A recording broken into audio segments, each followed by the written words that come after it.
요한복음 14장 15절로 31절 말씀. 너무 기니까 제가 한 절만 읽도록 하겠습니다. 16절입니다. 내가 아버지께 구하겠으니 그가 또 다른 보혜사를 너희에게 주사 영원토록 너희와 함께 있게 하리니. 아멘. 명절이 되면 많은 사람들이 선물을 주고 받게 됩니다. 저희 집은 손자들이 많아가지고 멀리 사는 손자들 오지 말라고 그랬습니다. 전염병도 돌고 위험하니까, 그리고 길도 많이 막히고 하니까 오지 마라. 그래서 그래도 우리 손자들이 영상으로 세배를 하고 또 온라인으로 세뱃돈을 보내줬어요. 참 희한한 풍속이 생겼어요. 아무튼 선물을 주는 사람도 마음이 기쁘고 선물을 받는 사람도 마음이 기쁩니다. 그런데 그 선물을 주신 분이 누구냐에 따라서 그 선물을 대하는 마음도 또한 다를 것입니다. 나를 사랑하시는 분이 준 선물은 참으로 귀하게 여겨질 것입니다. 본문에 예수님께서 자신이 하나님께 중보 기도를 하셔서 하나님으로부터 제자들에게 놀라운 선물을 보내주시겠다고 단단히 약속을 하십니다. 이 선물을 보내신 분은 만왕의 왕이시고 만주의 주가 되시고 가장 존귀하신 분이 믿는 우리들에게 보내신 선물이기도 합니다. 이 선물이 과연 어떤 선물일까요? 한번 열어볼까요? 제일 먼저는 영원토록 우리와 함께 하시는 성령님이시라는 것입니다. 예수님은 자신이 승천하신 후에 이 세상에 남게 될 제자들에게 주님을 대신할 보혜사를 보내셔서 영원토록 제자들과 함께 계시게 하겠다는 약속을 합니다. 그 당시 제자들은 항상 그들과 함께 계셨던 예수님이 떠나신다는 말씀은 제자들에게는 실로 절망적인 말씀으로 들려졌을 것입니다. 그런데 예수님은 예수님을 대신해서 그들을 도우실 보혜사를 약속하시면서 내가 아버지께로 가는 것이 너에게 더 유익하다. 내가 아버지께로 가면 너에게 보혜사를 보낼 것이다. 이것은 그 당시 제자들에게와 오늘날 우리 믿는 자들에게 엄청난 복된 약속의 말씀입니다. 이 보혜사라는 말은 바로 곁에 돕기 위해 부름받은 자, 이 뜻을 해석하면 이렇게 해석할 수 있습니다. 헬라인들은 재판정에서 피고인을 돕기 위해서 부름받은 변호사를 보혜사라고도 한다고 합니다. 혹은 어려운 인생 문제의 해결을 위해서 부름받은 상담자다, 이런 의미도 갖고 있다고 합니다. 보혜사 성령께서는 우리의 삶을 도우시고 우리의 신앙을 갖도록 돕는 자이십니다. 우리가 환난에 처했을 때에 위안 자가 되시고 우리를 위해서 하나님의 법정에서 변호하실 변호자이십니다. 그리고 우리 인생의 상담자이십니다. 그 성령님이 오늘 우리들에게 함께 계셔서 우리들을 적극적으로 도우십니다. 그러므로 우리들은 담대히 확신 가운데 살아가게 되는 것입니다. 예수님이 하나님께 간구해서 우리 믿는 자들에게 보내실 그 성령님에 대해서, 성령론에 대해서 우리가 배우기로 한다면 너무너무 분량이 많습니다만 그 중에 예수님께서 제자들에게 요한복음 14장에서 말씀하신 그 부분만, 친히 언급하신 그 부분만 살피면서 예수님께서 우리를 위해서 보내시는 그 성령님이 얼마나 우리에게 소중한 분인가, 이걸 함께 생각하기로 하겠습니다. 두 번째는 성령님은 우리를 홀로 버려두지 아니하신다, 이렇게 말씀하셨습니다.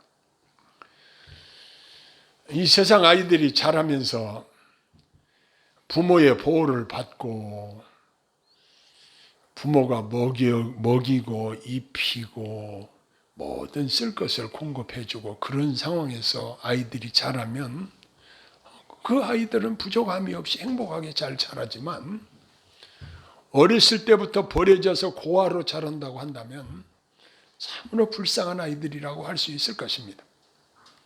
그런데 성령께서는 우리를 고아와 같이 버려두지 아니하시고 늘 함께 하시고 도우시겠다고 약속을 하십니다. 요한복음 8장 29절에 보니까 나를 보내신 이가 나를 혼자 두지 아니하시느니라, 이 말씀을 예수님이 하셨습니다. 하나님이 예수님을 이 땅에 보내셨는데 늘 혼자 두지 아니하시고 성령님과 동행하셨다는 사실입니다. 이처럼 이 불안한 세상을 살면서 강하고 담대하게 살 수 있는 비결은 바로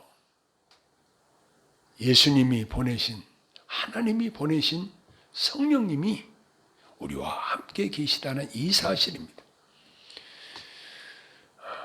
이스라엘 백성들 40년 동안 광야에서 영도자로 그들을 인도했던 모세가 120세를 일기로 그가 하나님께로 가고 나니까 그의 후계자로 여호수아를 세웠습니다.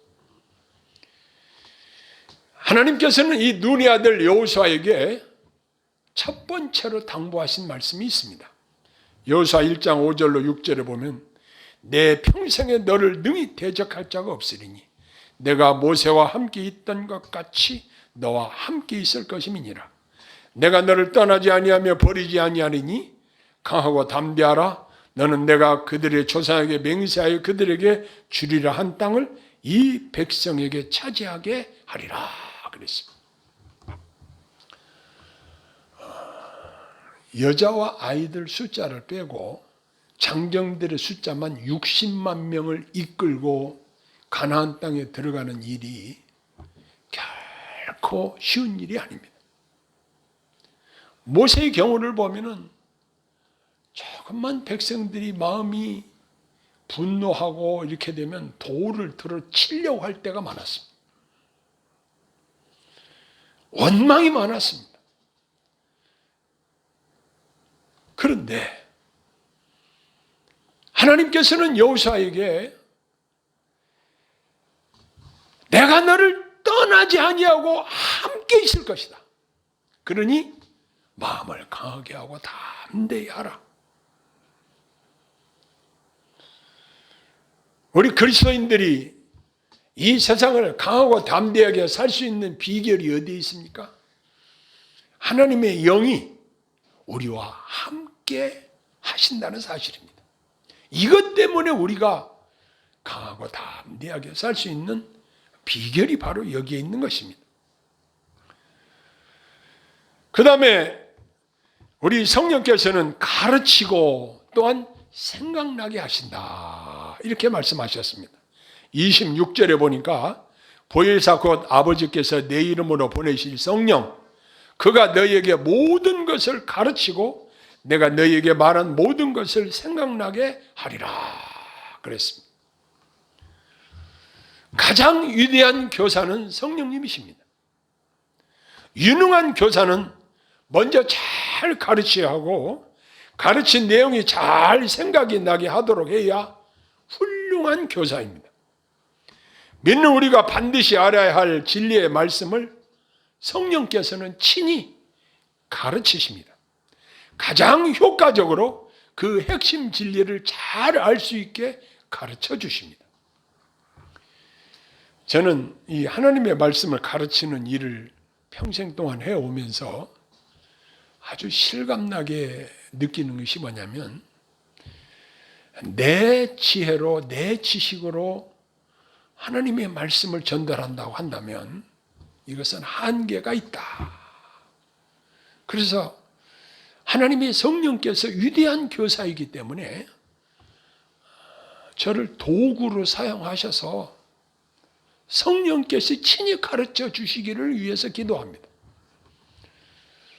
성령께서는 학력이 많고 적고 돈이 많고 적고 나이가 어리고 많고를 따지지 않고 다 각자가 이해하고 알 수 있도록 성령께서는 우리에게 가르쳐 주십니다. 그렇기 때문에 성령님은 아주 가장 위대한 교사이시라고 말할 수 있습니다. 자, 그런데 우리가 말씀을 듣고 나면은 내가 오늘 무슨 말씀을 들었지? 지난주에는 무슨 말씀을 들었지? 하고 기억이 안 날 때가 많이 있습니다. 그러나 우리가 살 때에 어떤 문제에 부딪히게 되면 거기에 적절한 말씀을 생각나게 합니다. 마음속에 분이 팍 올라와서 주먹을 쥐고 그냥 한 대 때리고 싶을 때 어떻게 합니까? 성령께서는 분내는 것을 틈탄다는 말씀을 우리에게 생각나게 하셔서 우리가 분을 가라앉힐 수 있도록 우리를 도우십니다. 내 마음속에 욕심이 발동을 해가지고 어떤 잘못된 생각을 품었다가도, 그런 생각이 우리 안에 들어오더라도 삼가 탐심을 멀리치라. 이 말씀이 또 나를 지배하면 탐심을 멀리하고 그런 것들을 멀리하고 승리하게 해주시는 것입니다. 내 마음속에 미운 생각이 올라올 때는 미워하는 것은 곧 살인한 자다고 하시는 주님의 말씀이 생각나게 되는 것입니다. 그래, 내가 살인죄를 지으면 안 되지. 미워하면 안 되지. 시시때때로 성령께서는 우리 안에서 말씀을 생각나서 적용해서 그 말씀에 순종하여 살도록 우리를 이끌어 주시는 분이십니다. 그 다음에 성령님은 어떤 분이신가? 이 평안을 주시는 분이십니다. 요즘 우리가 평안을 누리면서 살래야 살 수 없다고 사람들이 몸부림치는 이러한 시대에 살고 있습니다. 코로나 환자가 갑자기 급증을 하고 있는 상황에 혹시 내가 감염이 되지는 않을까 몹시 걱정들을 합니다. 그뿐만 아니라 김정은이 요즘 미사일을 계속 쏘아대고 있습니다. 잊어버릴 만하면 또 쏘고 또 쏘고 계속 미사일을 쏘아대며 위협하고 있습니다.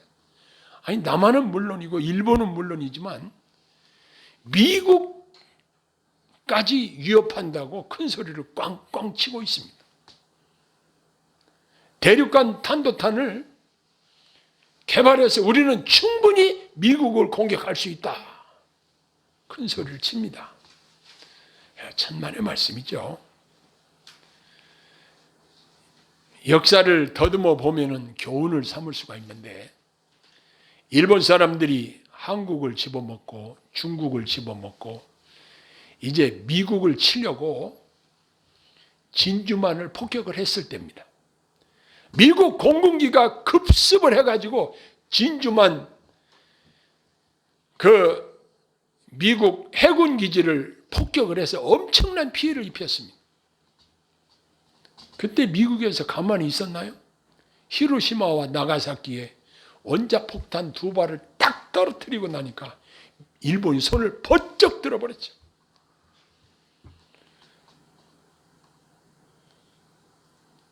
성경에 예수님께서 칼을 쓰는 자는 칼로 망한다고 말씀하셨습니다.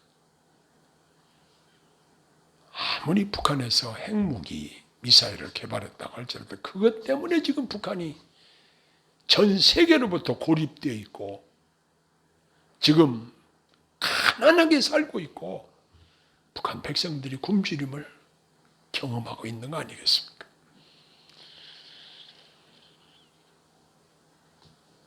아무튼 우리가 사는 이 세상에서 일어나는 일들이 우리를 불안하게 합니다. 그러나 예수님께서는 28절에 이렇게 말씀하십니다. 평안을 너희에게 끼치노니 곧 나의 평안을 너희에게 주노라 그랬습니다. 이런 찬양이 있잖아요. 평안을 너에게 주노라 세상이 알 수도 없는 평안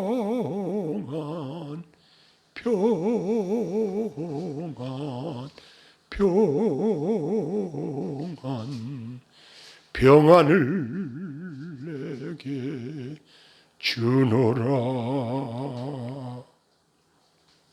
평안을 너희에게 끼치노니 곧 나의 평안을 너희에게 주노라.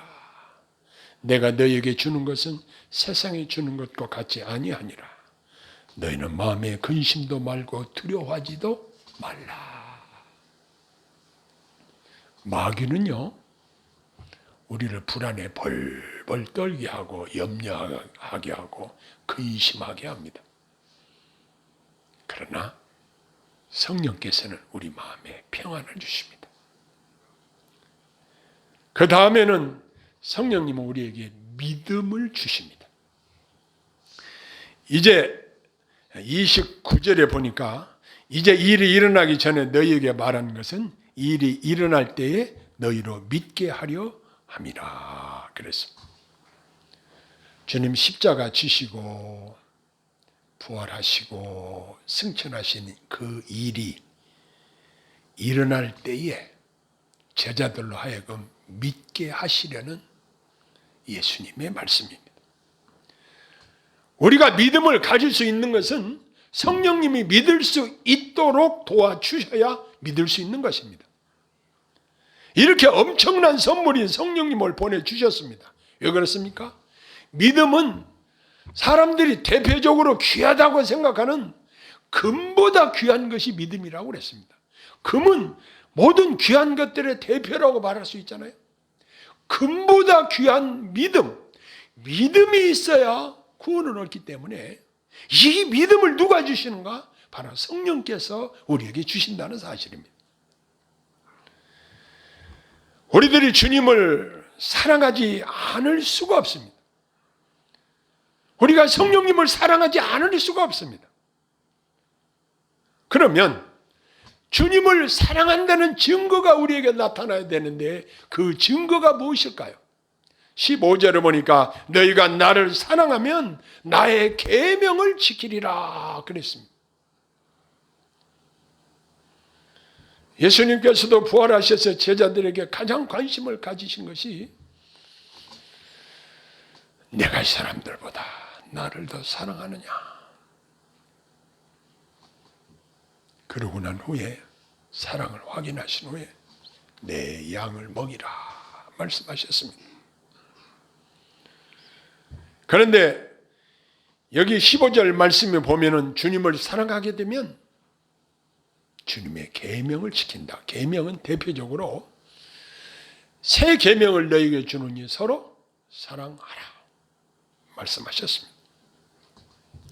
21절을 다 같이 한번 읽어보실까요? 시작.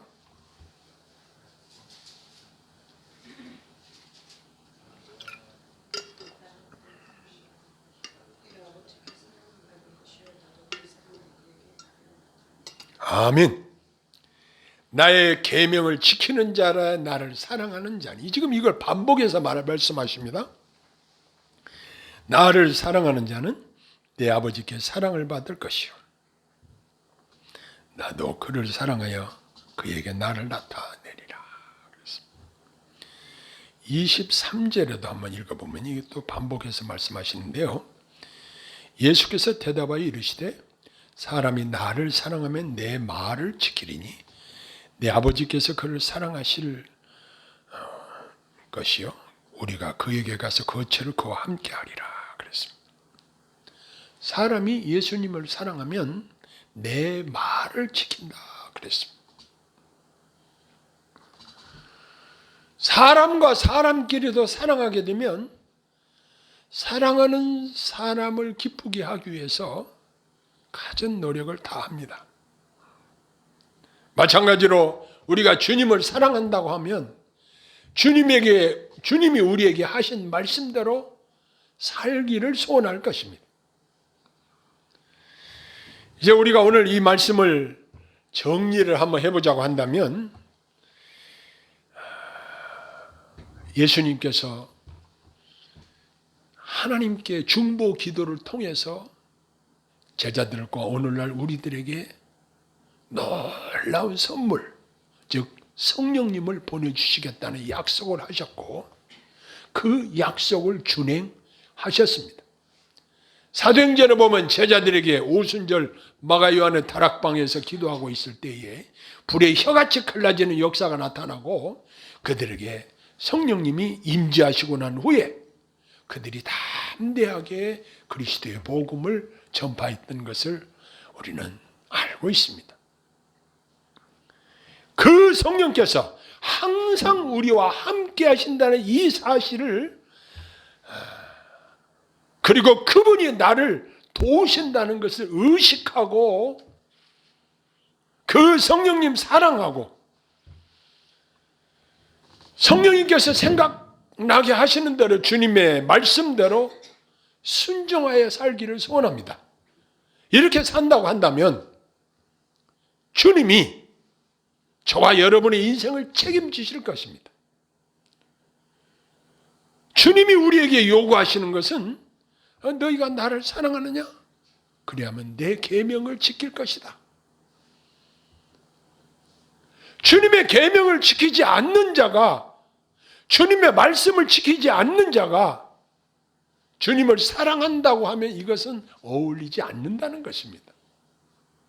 맞지 않는다는 것입니다. 우리가 항상 주님 앞에 고백해야 될 것은 주님 사랑해요. 주님 사랑해요. 주님 사랑합니다.